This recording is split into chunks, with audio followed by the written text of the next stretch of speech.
সুপ্রিয় দর্শক বন্ধু, আসসালামু আলাইকুম। তো জীবনে তো আপনারা অনেক মাছ ধরার আসলে যন্ত্র দেখছেন। তো আজকে আমরা একটা ভিন্ন ধরনের মাছ মারার যন্ত্র আপনাদের দেখাবো ইনশাল্লাহ।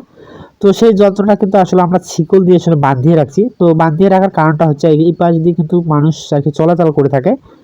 তো চলাচল থাকার কারণে কিন্তু মানুষ অনেক আসলে বদমাইশি করে থাকে। তো এই কারণে আসলে আমরা এই ছিকল দিয়ে আসলে এটা বাঁধিয়ে রাখছি। তো আসলে কি রকম যন্ত্রটা আপনার মাছ ধরার যে যন্ত্রটা আমরা বসাইছি, তো সেটা নিয়ে আজকে আপনাদের সাথে কথা বলবো ইনশাল্লাহ। তো মূলত গ্রাম অঞ্চলে এরকম যদি একটা যন্ত্র যদি মাছ মারা থাকে, তো আসলে তাদের কিন্তু খাওয়া দাওয়ার যে একটা চিন্তা ভাবনা তরকারি, তো সেটা থাকবে না ইনশাল্লাহ। তো মূলত আপনারা দেখতে পাচ্ছেন আমরা এখানে যে আমাদের যে ডাকিটা কিন্তু উঠাইছি। তো মূলত এই ডাকিটার নাম হচ্ছিল শয়তান ডারকি।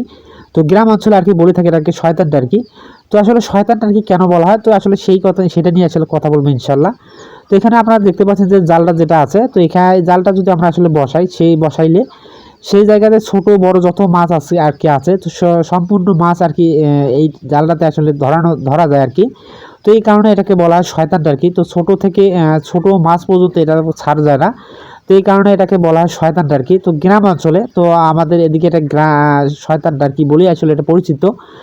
তো আসলে আমরা এটাতে মাছটা কিন্তু ঝাড়তে আসছি, কারণ যেহেতু এখন মাছের তেমন একটা কিন্তু আশ্বাস নেই এখানে, বা মাছ তেমন একটা কিন্তু নাই, কারণ যেহেতু নতুন পানি হয়েছে, নতুন পানিতে তেমন একটা কিন্তু মাছ এখনো আসেনি।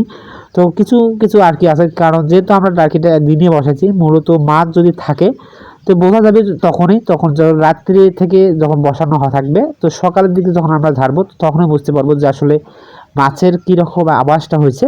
তো তখনই আমরা আসলে এটা বুঝতে পারবো, কারণ এখন যেহেতু এটা দিনে তেমন একটা মাছ এমনিতেই হয়নি এখনও। তো কিছু মাছ আর কি আছে, গুঁড়ো মাছ যেগুলো আছে, তো সেগুলো কিন্তু পড়তেছে একটু একটু একটু করে। কারণ যেহেতু আমরা এখনই এটা আর কি ঝাড়লাম, কারণ যেহেতু সন্ধ্যা আগে আগে একটু আমরা ঝাড়িয়ে নিলাম, কারণ এই যে মাছগুলো আসলে দিনের দিকে যে মাছগুলো পড়ছে, তো এই মাছগুলো যদি আমরা ঝাড়িয়ে যদি না নিই, তো পরবর্তীতে সেগুলো কিন্তু আসলে নষ্ট হয়ে যায়। তো এই কারণে আসলে আমরা এটা একটু ঝাড়িয়ে নিচ্ছি। তো আমরা কিন্তু দুই পাশে আর কি এটাকে ঝাড়তে হয়।